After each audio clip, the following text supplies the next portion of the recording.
guys, welcome back. So this is part 2 of my wrap-up because it's hilariously long this time. Hope you're not bored yet. So I think we will just jump into discussing the books, right? So now the most interesting part. We are moving to the Newitz magical readathon, which was in August, and it's from almost all the readathons I've did this year. It's the most successful. I've read 7 books. I'm supposed to read 5 to complete my challenges, but I've read 7. I don't know how.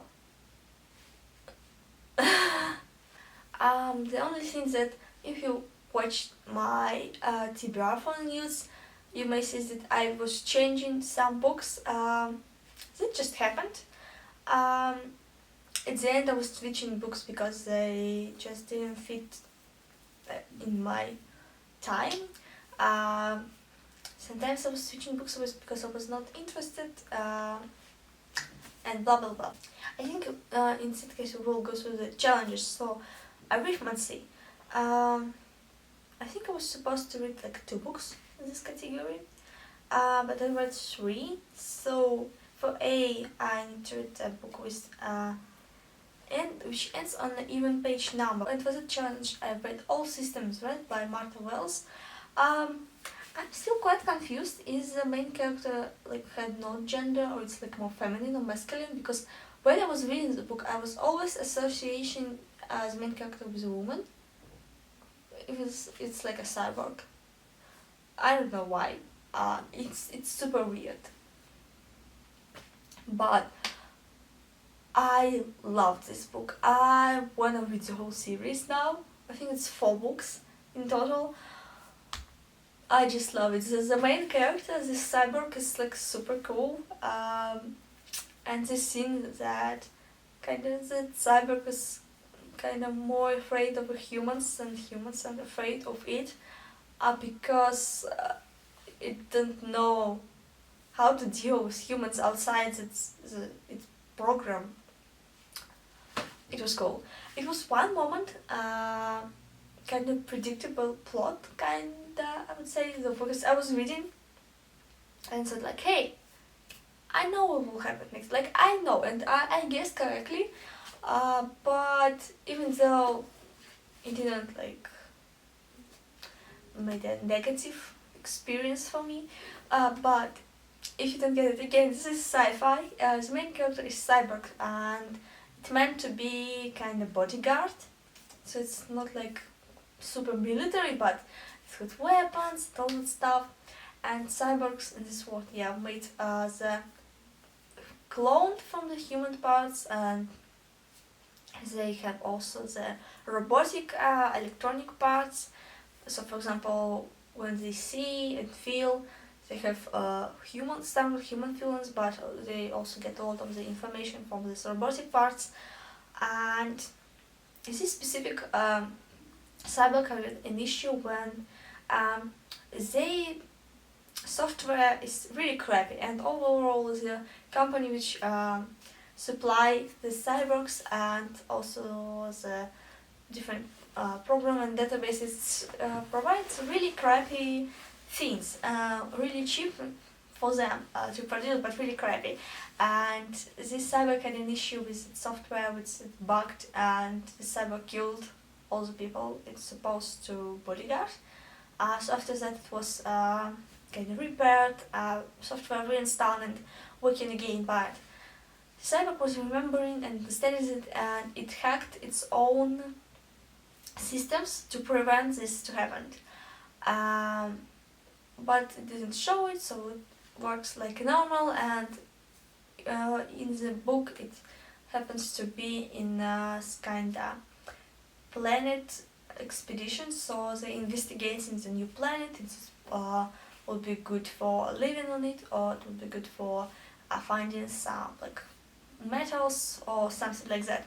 And this shit started happening, so I don't want to spoil you on that stuff, but it was cool. It was a really great book. Next, for arithmancy, to get an E, I was supposed to read the standalone, and as I planned, I read Queens of Geek by Wilde. to say about this book. I mean, I usually don't read contemporary, and overall it was enjoyable. I was listening for the audiobook for that, and I don't recommend the audiobook because I felt like the narrator or narrators, I couldn't guess it has like multiple narrators or one narrator. I felt like at some moments it looked like narrator is reading the book for the first time, so it's kind of doing one voice, but in the middle of the sentence it's changing to another voice because it started voicing with the wrong character voice. Overall, the book was interesting. I wish we had more from third character because even in the books it like says 3 friends, 2 love stories, 1 convention, something like that.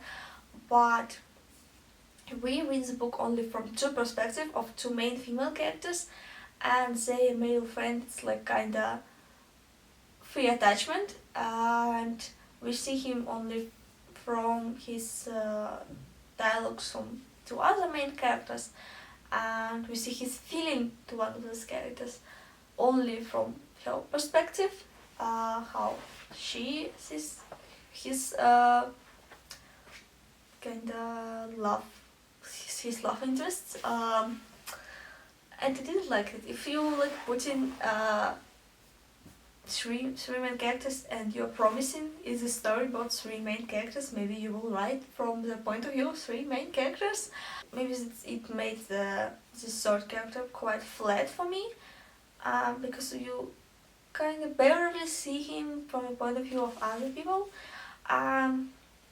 Also, I liked the idea of this character development and overcoming your fears, your struggles, all the stuff. It's super important and it was interestingly made, but the story is squeezed in like lifespan of 2-3 days, I guess. It's happened on the convention, so it's like maybe even 2 days, just a weekend, or maybe I don't know, maybe maximum 3 days. And the kind of first day, maybe even 2, is going quite slowly, like normal span, and then like just a lot of stuff happened. Its character like overcome themselves and became better, like more brave, all in 1 day. That quite ruined it for me. Maybe if it was a little bit less stuff happening in the last day, maybe we will see this character like a months later, or I don't know, and at that point how they overcome their fears and their struggles, that would be cool. But when it was all squeezed in that one convention, it didn't really work. Overall, I can't say this is a bad book. If you're interested in queer contemporary read, one of the main characters, Tyler, she has mental health problem, like kind of social anxiety. I think she has like some light form of autism. I might be wrong here, so you see, the problem is it's not marked anywhere in the description, in the synopsis. I can't find it, and it also mentioned kind of through the book. But yeah, and I don't have a physical copy, so I can't just quickly flip through the book to show you. But yeah, just to know. And the other female main character, Charlie, I think she's biracial or she's just Asian. I'm not sure. And also she's queer. So yeah. If you're interested in that, if you're interested in reading the book, which is set on the convention, in this kind of fandom-based, fangirling, fandoms environment, because I don't remember a lot of books like that with fandom by Anne something. This kind of, maybe you've seen this book. It's kind of blue, dark blue cover with this like spiky vines around it. But it's a bit different because in the fandom the people go to the convention but they begin trapped to the universe of the fandom. But I haven't read the contemporary set in all the convention. I haven't seen other books like that.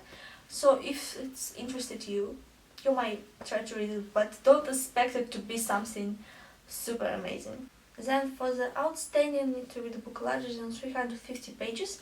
And at first I wanted to read Eliza and Her Monsters by Francesca Zappia.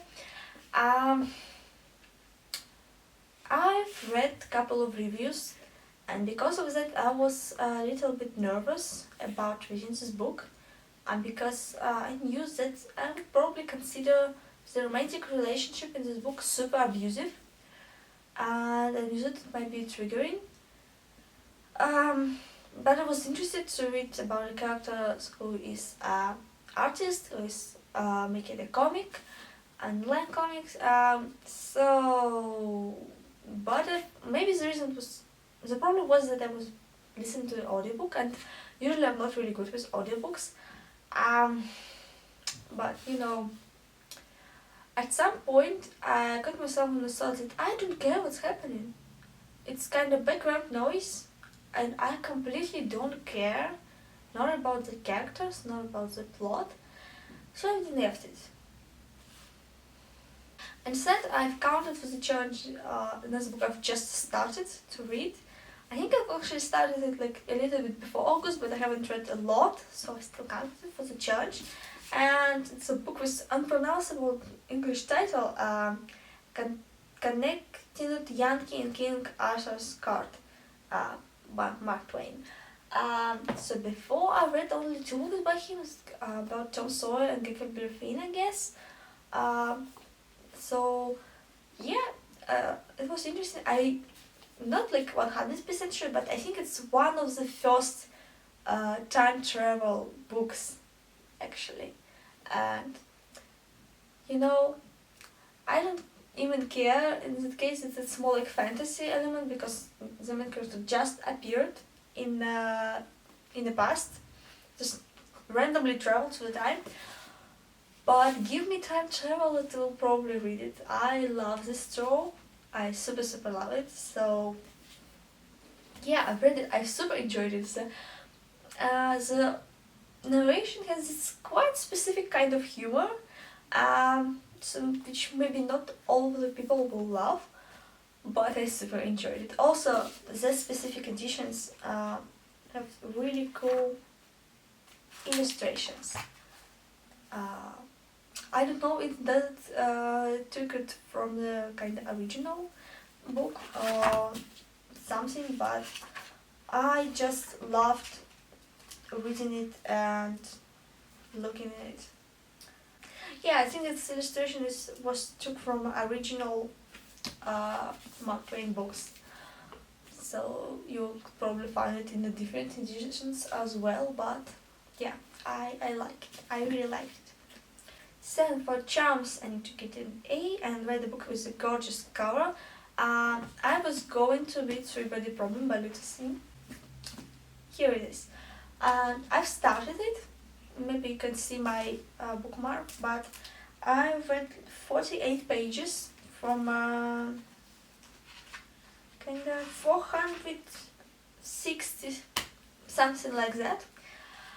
So, because I was really busy, I knew that I have no chance to finish it in time for the readathon. I was going to finish it. This is a little bit a weird book. I don't think I've read a lot of books which criticized communism. But like, you're reading the book and these people doing complete nonsense, explaining it's what is right because it's what the movement and the party thinks right. And you're like, this is dumb and hilarious, but then the people kill other people who say the truth. And it's not that funny anymore. This is basically what this book it is. At least the beginning. I think the next chapters instead it's more like present days, but the kind of introduction chapters is set in the past. And it was really powerful. I think the only book I could compare it to its Master and Margarita by Bulgakov by describing the society. It's quite similar but more aggressive because the beginning chapters started in the days of revolution. I'm intrigued. I'm super intrigued just by that. If it was just a contemporary, I would read it anyway, but it's supposed to be a sci-fi, and I'm already super curious how this would lead to actual sci-fi elements. So yeah, I was going to finish it, but unfortunately I haven't finished it for the readathon. For the readathon, I've read the comic book, which I got. So I read the first volume of The Paper Girls, and I loved it. Like, I haven't read the other comic by this writer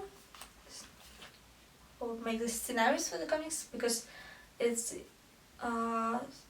also wrote the saga, and a lot of people are hyping about saga. I haven't read it and I'm not like interested in it, but that one, a lot of people comparing it to Stranger Things, and a lot of people are reading this comic because they like Stranger Things. I haven't watched Stranger Things. I don't usually like watching TV shows and series, but now after reading it, I'm like questioning myself. Maybe I should watch Stranger Things. You know, maybe my problem is that I'm an artist and I really enjoy visual aspects of that, but the color work in these comics is just... I wanna just open it and study coloring using these pages of the references. They're so freaking beautiful. Just this cover only, this color combination is just... oh my god. And yeah, I'm a little bit kind of disappointed of myself that I bought only the first issue, because I was kind of questioning would I like it, would I not like it. I want to read it all right now, and I can't. Also, I think it wasn't published in Russian. I think I found the fan-made translation, but like you can only read it online, and I don't like reading comics in digital form because of how tall actually they are. They don't usually nicely fit in the screen, and I could read it on my e-reader, but my e-reader is black and white. So yeah, so I need to buy it and waiting for it to be shipped here and all that stuff. But yeah, for me it's 5 over 5. I loved it. I loved the main characters and all this I think it's late 80s. Yeah, it's really late 80s. Oh, it was super cool. Then moving to the herbology. To get an A, you're supposed to read an audiobook, old book with green on the cover. I'm supposed to read Autonomous by Annalee. Maybe my issue was the audiobook. I don't know. Overall I don't really good at listening to audiobooks because I'm more like a visual person. But I couldn't concentrate on the plot, and overall, like, I don't know why I added it to my TBR list. Yes, it is sci-fi, but I never was super interested in it. Honestly, I'm thinking about clearing my TBR. So I'm kind of questioning still, do I want to continue with this book or not? Because I've just listened just a tiny bit of it. So maybe it will intrigue me later, but it doesn't... I'm not motivated to read it. So what happened instead? I accidentally found another audiobook, or actually it was a radio play, so it's technically not an audiobook, but it's almost an audiobook. So the English title is supposed to be The Dead Mountaineer's Inn, at least the existing translation. It's written by Arkady and Boris Strugatsky, one of my fave Russian sci-fi authors. That book is more on the like detective story side than sci-fi. I was really surprised how the sci-fi element was integrated. I didn't expect it at all. And maybe because it was a radio play, not a book. it was like extra sounds on the background and stuff.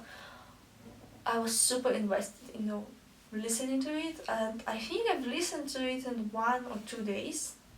It's overall not a really long audiobook, but I loved it. For me, it was only like maybe a couple of books I've read. It's Trista by Strugatsky, I mean. Usually it's higher. So yeah, it's kind of just fitted the expectations. This is more like this trope where for some reason people are stuck in a distant house and can't connect to the outer world. So in this case, characters are going on vacation to the mountains, and because of the snow, they can't go through the road, and their telegraph or telephone line is damaged, so also they can't connect to anyone, and because of the bad weather they can't even send the pigeons or stuff, so like they completely isolated, and there's some mysterious stuff happens. And also all the visitors of this hotel are super weird. So the main character is detective. He's on vacation, but just happened it's only official kind of detective who understands something, at least this craft, I could say. Like the only one who could do something with that. So kind of he's suspecting everyone, because all of them are weird. But this is what makes this book so interesting. That all the characters are weird and different. They are weird in the different ways. Then for Ian, everybody is supposed to read the book between 350 390 pages. And for that one I read Ready Player One by Ernest Cline. Actually, I haven't read this edition. I've read it in Russian because I couldn't wait. And then my English copy came. So maybe I will reread it in English. I was too lazy and I marked it on Goodreads, like I've read a different copy, because I was too lazy to search it for that specific one. Actually, I not read it in English. I read it in Russian. And I loved it. The one thing that when I told my boyfriend that I've just read it, and he haven't read the book but he watched the movies, I was like, yeah, we need to watch the movies right away. And maybe it was like too soon after I read the book, but I was watching the film and all the time I was like, but the book it was different. Overall, yeah, I like the book more than I like the film.